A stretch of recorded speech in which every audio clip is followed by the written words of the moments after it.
श्री राम भगवान राम को 14 वर्ष को वनवास हुए था। उनमें से 12 वर्ष उन्होंने जंगल में रहकर ही काटे। 12वें वर्ष की समाप्त के दौरान सीता का हरण हो गया तो बाद के 2 वर्ष उन्होंने सीता को ढूंढने, वानर सेना का गठन करने और रावण से युद्ध करने में गुजारे। 14 वर्ष के दौरान उन्होंने बहुत ही महत्वपूर्ण कार्य किए जिसके चलते आज भी हमारे देश और देश के बाहर राम संस्कृति और धर्म को देखा जा सकता है। प्रभु श्री राम ने वन में बहुत ही सादगी भरा तपस्वी का जीवन जिया। वे जहां भी जाते थे तो 3 लोगों के रहने के लिए एक झोपड़ी बनाते थे। वही भूमि पर सोते, रोज कंद मूल लाकर खाते और प्रतिदिन साधना करते थे। उनके तन पर खुद के ही बनाए हुए वस्त्र होते थे। धनुष और बाण से वे जंगलों में राक्षसों और हिंसक पशुओं से सभी की रक्षा करते थे। इस दौरान उन्होंने देश के सभी संतों के आश्रमों को बर्बर लोगों के आतंक से बचाया। अत्रि को राक्षसों से मुक्ति दिलाने के बाद प्रभु श्री राम दंडकारण्य क्षेत्र में चले गए, जहां आदिवासियों की बहुलता थी।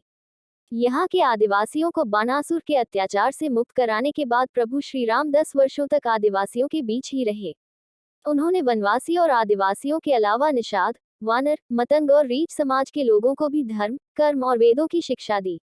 वन में रहकर उन्होंने वनवासी और आदिवासियों को धनुष एवं बाण बनाना सिखाया, तन पर कपड़े पहनना सिखाया, गुफाओं का उपयोग रहने के लिए कैसे करें, ये बताया और धर्म के मार्ग पर चलकर अपने रीति रिवाज कैसे संपन्न करें, यह भी बताया।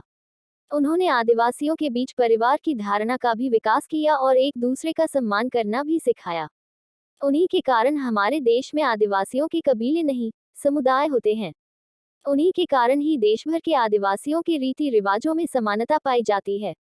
भगवान श्री राम ने ही सर्वप्रथम भारत की सभी जातियों और संप्रदायों को एक सूत्र में बांधने का कार्य अपने 14 वर्ष के वनवास के दौरान किया था।